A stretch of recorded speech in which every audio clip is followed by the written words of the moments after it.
আসসালামু আলাইকুম dear friends, welcome to our sunrise agro farm. কিছুদিন আগে আমরা পুকুরের চারপাশ ভালো করে নেট দিয়ে ঢেকে দিয়েছি এবং চারপাশে নল গেঁথে দিয়েছি।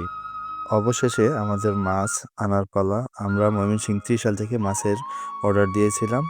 মাছ আস্তে আস্তে প্রায় রাত 11টা বেজে যায়, তো আমাদের রাতেই মাছটাকে রিসিভ করতে হয়। ভালো জাতের পোনা পাওয়ার জন্য আমরা দূর থেকে এই অর্ডারটি দিয়েছিলাম। আমরা মিশ্র কালচার করব, তাই বাংলা মাছ, রুই, কাতলা, মৃগেল, নলা, সরপুঁটি সহ মনোসেক্স তেলাপিয়া এবং ভালো জাতের থাই অরিজিনাল পাঙ্গাস মাছের পোনা অর্ডার করেছিলাম। অন্য সকল মাছের পোনার পাশাপাশি থাই অরিজিনাল পাঙ্গাসের পোনাটাই পরিমাণে আমরা বেশি অর্ডার করেছিলাম।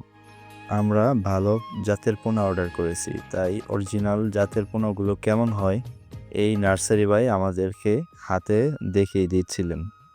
তার ব্যবহারও যথেষ্ট সুন্দর ছিল, অমায়িক ছিল।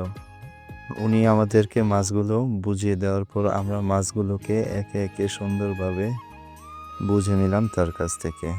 মাছ কীভাবে চাষ করতে হয় তিনি আমাদেরকে সুন্দর করে বুঝিয়ে দিলেন। তারপর আমরা মাছগুলোকে মেপে নিয়ে সুন্দর করে বালতিতে করে পানি সহ আমরা মাছগুলোকে পুকুরে ছাড়ার উদ্দেশ্যে রওনা হলাম। মাছের পোনাগুলো যেহেতু অনেক দূর থেকে এসেছে, তাই আমরা মাপতে বেশি সময় নিলাম না। আমরা মাছগুলোকে নিয়ে তাড়াতাড়ি পুকুরে ছেড়ে দেওয়ার জন্য চলে গেলাম। আমরা খুবই দ্রুত মাছগুলোকে নিয়ে পুকুরে ছেড়ে দেওয়ার জন্য চলে যাই, কারণ পুকুরে মাছগুলো অতি তাড়াতাড়ি ছাড়তে হবে, না হলে মাছ মরে যাওয়ার সম্ভাবনা আছে।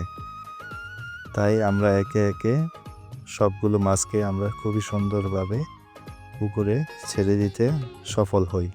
পুকুরে সবগুলো পোনা ছাড়তে প্রায় রাতের 2টা বেজে যায়। আলহামদুলিল্লাহ, গত রাতে আমাদের মাছ পুকুরে ছাড়া সম্পন্ন হলো। আল্লাহর কি অপরূপ সৌন্দর্যের শীতের সকাল আমরা উপভোগ করলাম। তারপরে চলে গেলাম আমাদের এই পুকুরে। রোদ ওঠার সাথে সাথেই আমরা পুকুরে আমাদের মাছের পোনাগুলোকে আদার দিলাম। মাছের পোনাগুলো আদার খাচ্ছে, আর আমরা আমাদের স্বপ্ন বাস্তবায়নে আরও এক ধাপ এগিয়ে গেলাম। সবাই আমাদের জন্য দোয়া করবেন। ভিডিওটি ভালো লাগলে ফলো দিয়ে পাশে থাকুন। ধন্যবাদ সবাইকে।